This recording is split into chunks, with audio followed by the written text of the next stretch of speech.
성덕순 권사입니다. 에스라 2장입니다. 옛적에 바벨론 왕 느부갓네살에게 사로잡혀 바벨론으로 갔던 자들의 자손들 중에서 노임을 받고 예루살렘과 유다도로 돌아와 각기 각자의 성읍으로 돌아간 자 곧 수룹바벨과 예수아와 느헤미야와 스라야와 르엘라야와 모르드게와 빌상과 미스발과 비구에와 루훔과 바하나 등과 함께 나온 이스라엘 백성의 명수가 이러하니 바로스 자손이 2172명이요 스바다 자손이 372명이요 아라 자손이 775명이요 바하모압 자손 곧 예수아와 요압 자손이 2812명이요 엘람 자손이 1254명이요 사투 자손이 945명이요 삭게 자손이 760명이요 바니 자손이 642명이요 부베 자손이 623명이요 아스갓 자손이 1222명이요 아도니감 자손이 666명이요 비그웨 자손이 2056명이요 아딘 자손이 454명이요 아델 자손 곧 히스기야 자손이 98명이요 베세 자손이 323명이요 요라 자손이 112명이요 하숨 자손이 223명이요 깃발 자손이 95명이요 베들레헴 사람이 123명이요 느도바 사람이 56명이요 아나도 사람이 128명이요 아스마웻 자손이 42명이요 기랴다림과 그비라와 브에렛 자손이 743명이요 라마와 게바 자손이 621명이요 믹마스 사람이 122명이요 베델과 아이 사람이 223명이요 느보 자손이 52명이요 막비스 자손이 156명이요 다른 엘람 자손이 1254명이요 하림 자손이 320명이요 로드와 하딕과 오노 자손이 725명이요 여리고 자손이 345명이요 스나아 자손이 3630명이었더라.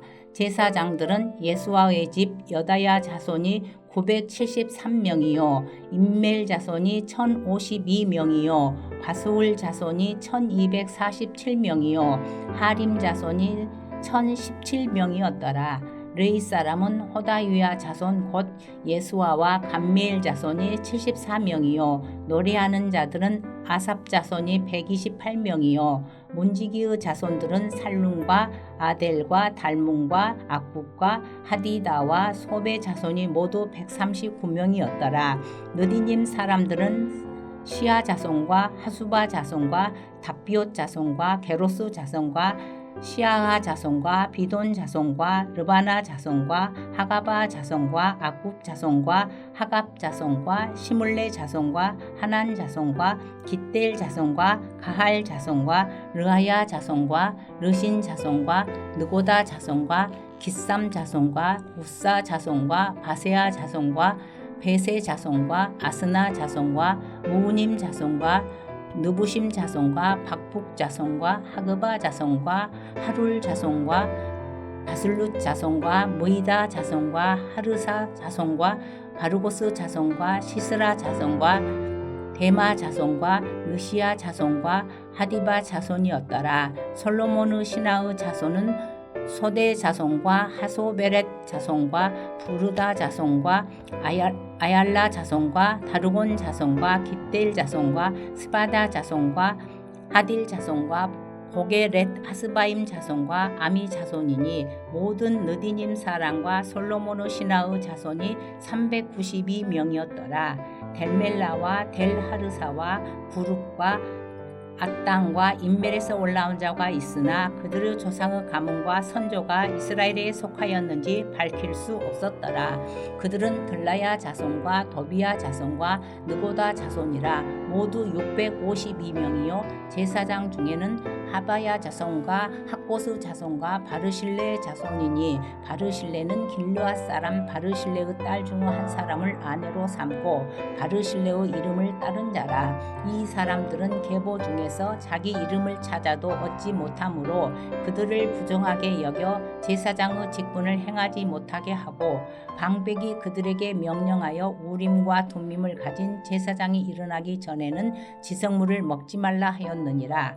온 회중의 합계가 42,360명이요 그 외에 남종과 여종이 7,337명이요 노래하는 남녀가 200명이요 말이 736이요 노새가 245요 낙타가 435요 나귀가 6,720이었더라. 어떤 족장들이 예루살렘에 있는 여호와의 성전터에 이르러 하나님의 전을 그곳에 다시 건축하려고 예물을 기쁘게 드리되 힘 잘하는 대로 공사하는 금고에 드리니 금이 6만 1,000다리기요 은이 5천만에요 제사장의 옷이 100벌이었더라.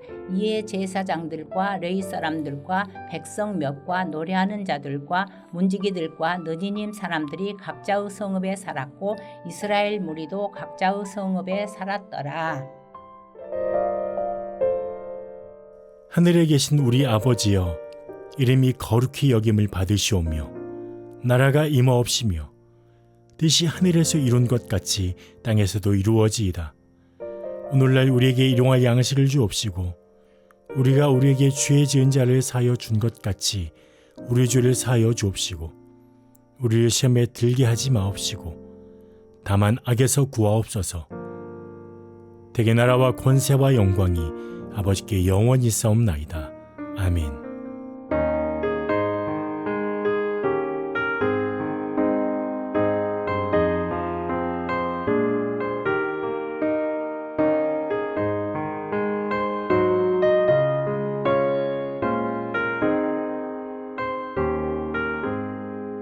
나의 영원하신 기업 생명보다 귀하다.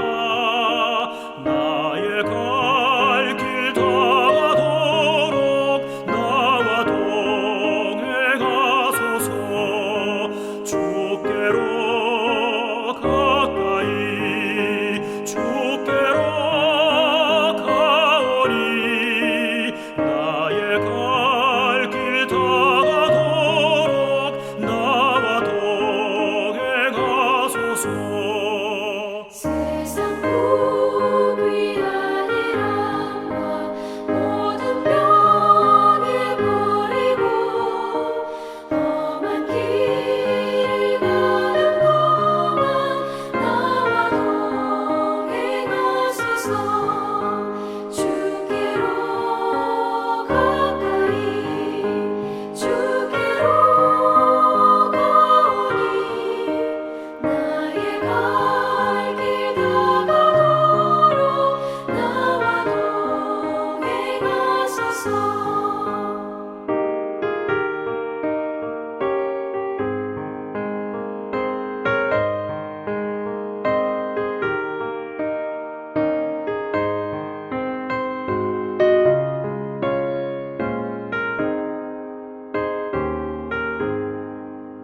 어둠 골짝 지나가며 험한 바다 건너서 천국 문에 이르도록 나와 동행하소서. 주께로 가까이 주께로 가오니 나의 갈 길 다가도록 나와 동행하소서.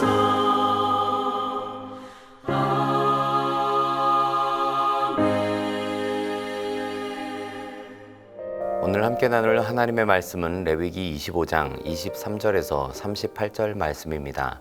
그 가운데 23절에서 28절 말씀을 함께 봅니다. 토지를 영구히 팔지 말 것은 토지는 다 내 것임이니라. 너희는 거류민이요 동거하는 자로서 나와 함께 있느니라. 너희 기업의 온 땅에서 그 토지 무르기를 허락할지니 만일 내 형제가 가난하여 그의 기업 중에서 얼마를 팔았으면 그에게 가까운 기업 물을 자가 와서 그의 형제가 판 것을 물을 것이요 만일 그것을 물을 사람이 없고 자기가 부유하게 되어 물을 힘이 있으면 그 판 해를 계수하여 그 남은 값을 산자에게 주고 자기의 소유지로 돌릴 것이니라.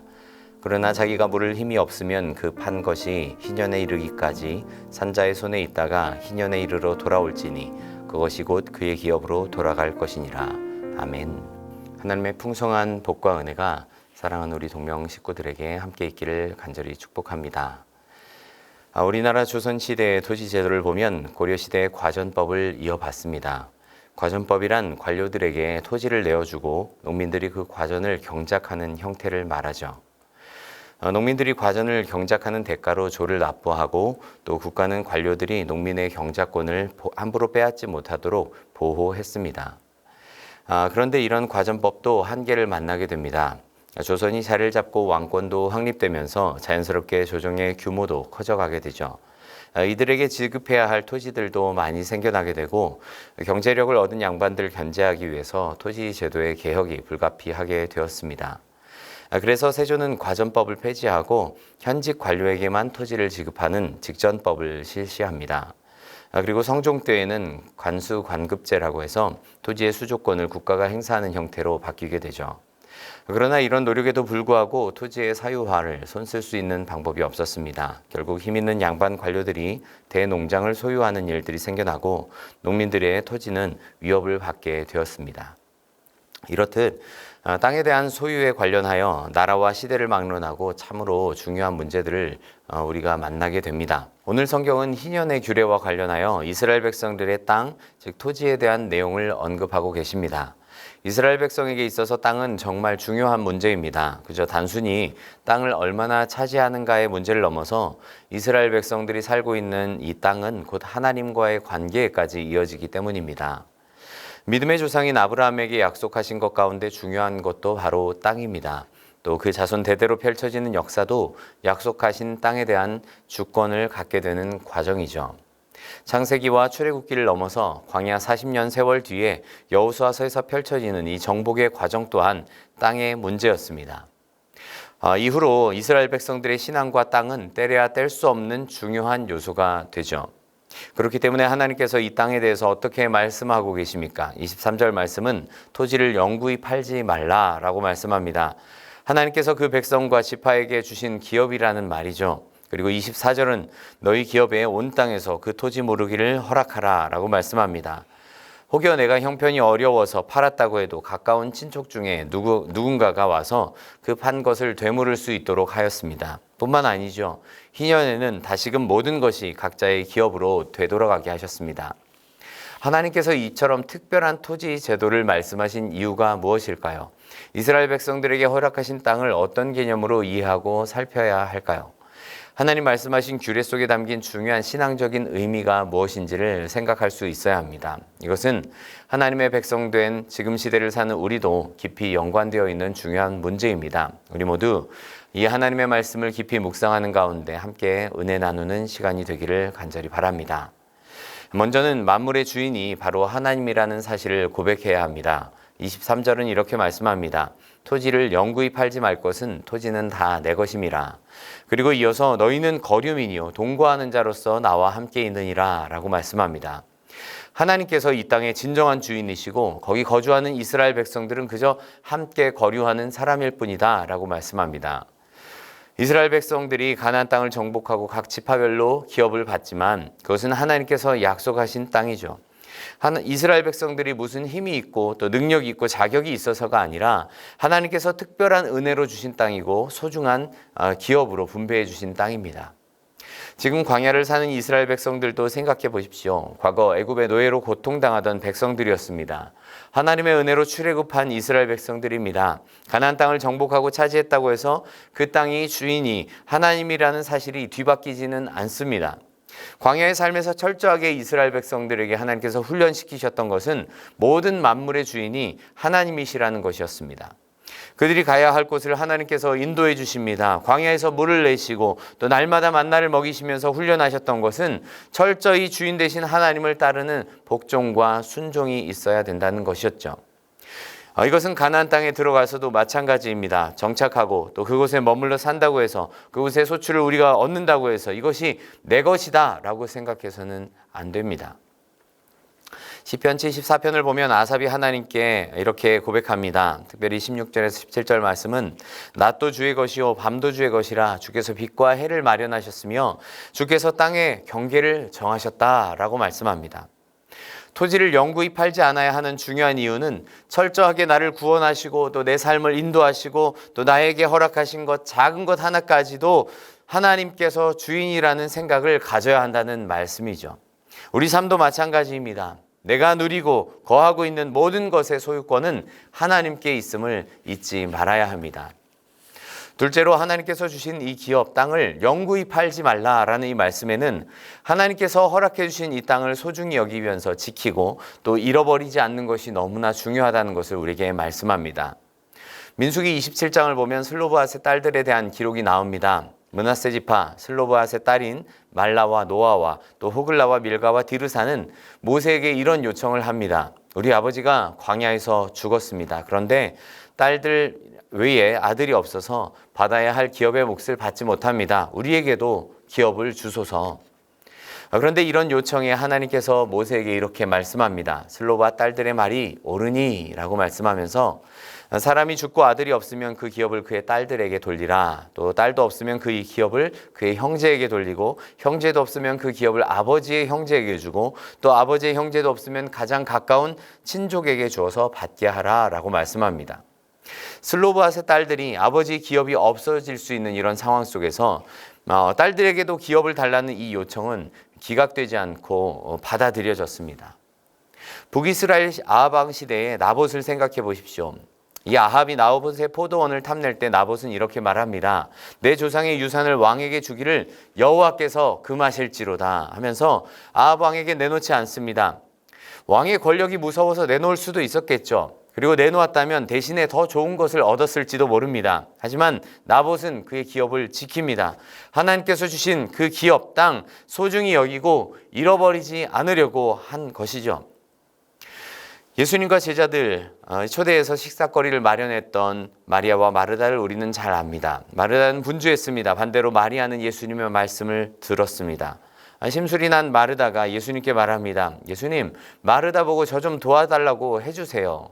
사실 이것은 마리아에게 한 말이 아니라 예수님 들으라고 한 말 아니겠습니까? 근데 예수님께서 말씀합니다. 몇 가지만 하든지 혹은 한 가지만이라도 족하니라. 마리아는 이 좋은 편을 택하였으니 빼앗기지 아니하리라 라고 말씀합니다. 음식이야 조금 부족해도 먹어도 그만 안 먹어도 그만일 수 있습니다. 그렇지만 하나님의 말씀, 천국 비밀은 놓쳐서는 안 되는 거잖아요. 하나님께서 나에게 허락하신 땅과 기업에 해당되는 것이 무엇일까요? 우리에게 주신 소중한 재산, 또 일터, 그리고 자녀, 그것이 바로 우리에게 주신 소중한 기업이기도 하고 또 세상 사람들이 알지 못하는 천국의 기쁨, 그 비밀, 그것이 오직 예수 그리스도라는 사실, 이것이 우리에게 주신 영원한 기업입니다. 이 은혜를 소중히 여기시고 또 잃어버리지 않기를 바랍니다. 하나님은 이 소중히 여기지 못하고 또 첫사랑이 잃어버린 에베소 교회를 향하여서 책망합니다. 촛대를 옮겨버리겠다고 말씀하시죠. 하나님께서 주신 소중한 기업, 은혜, 예수 그리스도를 통한 구원의 선물, 우리가 소중히 여기는 가운데 잘 지킬 수 있는 은혜가 있기를 간절히 바랍니다. 세 번째로 정말 부득이하게 그 기업을 팔아야 하는 일이 생길 때 그것에 대한 대비책을 하나님께서 명시해 주십니다. 그것은 바로 기업 물음에 대한 법입니다. 24절은 이렇게 말씀합니다. 너희 기업의 온 땅에서 그 토지 무르기를 허락할지니.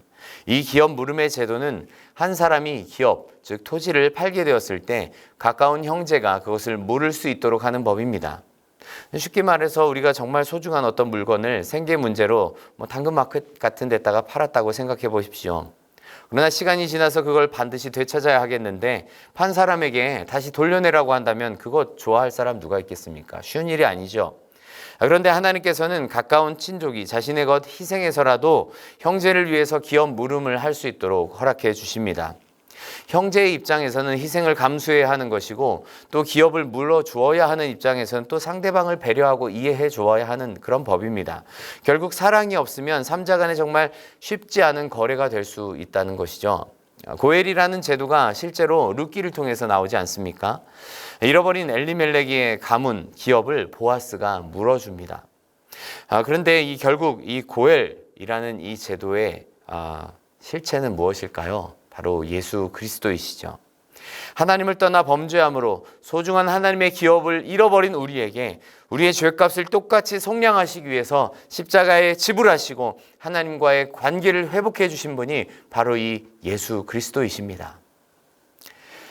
고려시대와 조선 초기의 관전법의 원칙은 원래 이런 것이었습니다. 해당 관료가 살아있을 때만 인정을 하고 사망했을 때는 다시 국가에 반납하는 것이었죠. 하지만 예외적인 경우가 있었습니다. 공신전이라고 해서 특별한 공이 있는 사람에게 토지를 지급한 경우에, 또 휴량전이라고 해서 부모가 사망해서 자손이 어린 경우에 자녀를 보살피기 위한 토지를 이렇게 지급한 경우, 또 수신전이라고 해서 관리가 죽은 뒤에 재혼하지 않은 부인에게 지급하는 토지의 경우, 이런 경우에 해당 관리가 사망한 이후에도 토지의 소유권을 계속해서 인정받을 수 있었습니다. 여러분, 세상의 땅은 빼앗기고 또 뺏기고 잃어버린다 할지라도 하나님께서는 영원히 빼앗기지 않는 하나님의 나라를 우리에게 선물로 주셨습니다. 우리가 누리는 모든 것들이 다 하나님의 것이라는 아름다운 신앙의 고백 속에 하나님께서 주신 이 소중한 기업, 나에게 주신 것들을 소중히 여기면서 특별히 구원의 은혜를, 값진 구원의 은혜를 소중히 여기는 가운데 우리의 진정한 기업 물음이 되신 예수 그리스도를 통하여서 천국 백성으로 살아갈 수 있는 우리 모두가 될 수 있기를 주님의 이름으로 간절히 축원합니다. 함께 기도하겠습니다. 하나님 아버지, 은혜를 감사합니다. 오늘도 풍성한 은혜로 채워주시고 또 우리 삶의 주인이 되어주심을 감사합니다. 날마다 순간순간마다 이 하나님의 은혜로 살아감을 기억하게 하여 주시고 오늘도 하나님의 은혜만 구하며 주를 바라는 우리 되게 하여 주시옵소서. 주께서 주신 소중한 구원의 선물, 천국의 기쁨 잃어버리지 않기를 원합니다. 세상에 빼앗기지 않게 하여 주시고 이 비밀을 간직한 자로 또 구원의 은혜를 가장 크게 값지게 여기며 살아갈 수 있도록 인도하여 주시옵소서. 우리의 영원한 고엘 되어 주신 예수 그리스도를 통한 이 속량의 은혜를 잊지 않게 하시며 오늘도 천국 백성답게 살아갈 수 있는 용기와 힘을 허락하여 주시옵소서. 영원한 나의 기업이 되어 주시고 소망 되시는 예수 그리스도의 이름으로 간절히 기도드립니다. 아멘.